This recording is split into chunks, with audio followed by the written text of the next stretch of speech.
তো ঈদের জন্য আমার সব কাজ বন্ধ। তো আজকে সারাদিন আমি কি করে বেড়ালাম চলো বলি তোমাদেরকে। তো রাধে রাধে বন্ধুরা, চলে এসে একটা নতুন ব্লগ ভিডিও নিয়ে। তো সকালবেলা ঘুম থেকে উঠে আমি রেডি হয়ে গেছি বাইরে বেরাবার জন্য। আর বাইরে এসে এই যে রাস্তাটা দেখতে পাচ্ছ, এইটা হচ্ছে আমার নার্সারিতে যাওয়ার রাস্তা।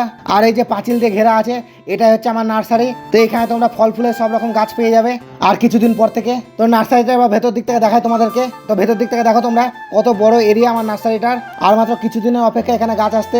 তারপর আমি বেরিয়ে গেলাম রাস্তার দিকে যাওয়ার জন্য, কারণ আজকে ঈদ। আর বাইরে এসে দেখি ঈদের দিনেও রাস্তা পুরো ফাঁকা হয়ে আছে আজকে। তারপর আমি আসবার চলে এলাম শ্মশান মুক্তিধামে পরোটা খাওয়ার জন্য।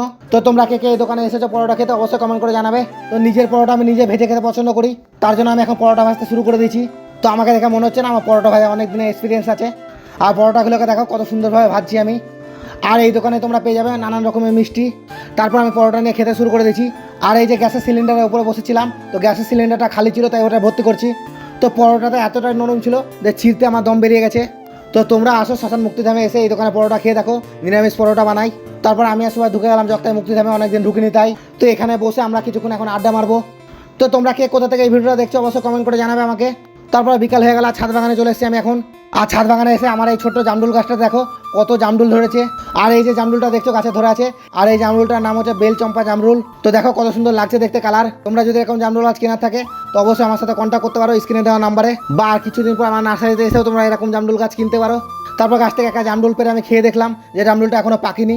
এটা পাকলে মোটামুটি এত বড় সাইজ হবে, আর পুরো জামরুলটা একবার গোলাপি হয়ে যাবে দেখতে। তো কয়দিন ধরে বৃষ্টি হওয়াতে পুরো ছাদ বাগানের গাছগুলোতে পোকা লেগে গেছে, তাই আমি আজকে বিষ স্প্রে করবো এই ছাদ বাগানে। তো এখানে এখন বিষ ভরে নিয়ে চলে এসেছি। আর কি বিষ মিক্স করেছি তোমাদেরকে বলি একবার। তো এখানে নিয়েছি আমি মনোসিল 1 লিটার জলে 2 ml, আর নিয়েছি সার্ফে ফাঙ্গিসাইড। তো এই দুটোকে ভালোভাবে মিক্স করে নিয়েছি গাছে দেওয়ার জন্য।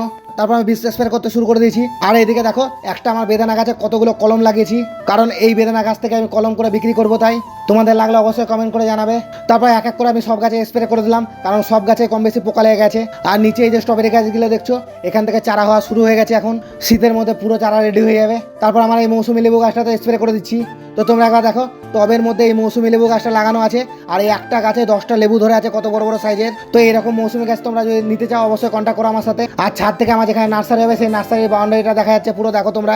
তারপরে সব ফুল গাছগুলো তো আমি এখন বীজ দিয়ে দিচ্ছি। তো এখন যে জায়গাটা বীজ দিচ্ছি এইটা হচ্ছে আমার ফুলের বাগান, কারণ ছাদের এই দিকটাতে সব ফুল গাছ লাগানো আছে, নয়তো সব পোকামাকড়ে সব আঙুরগুলোকে নষ্ট করে দেবে। তো দেখো কত সুন্দর জালের উপর লটকে আছে আঙুর গাছগুলো। তারপর লাস্ট আমার পেয়ারা গাছটা বেঁচে আছে বীজ দেওয়াতে, তো এখন পেয়ারা গাছটাতে বীজ দিয়ে দিচ্ছি। তো আজকের মতো বীজ দেওয়া কমপ্লিট। তো আজকে ভিডিও আমি এখানে শেষ করছি। ভিডিও ভালো লাগলে লাইক কমেন্ট শেয়ার করে দিও। এখন একটা অন্য বেলা টাটা।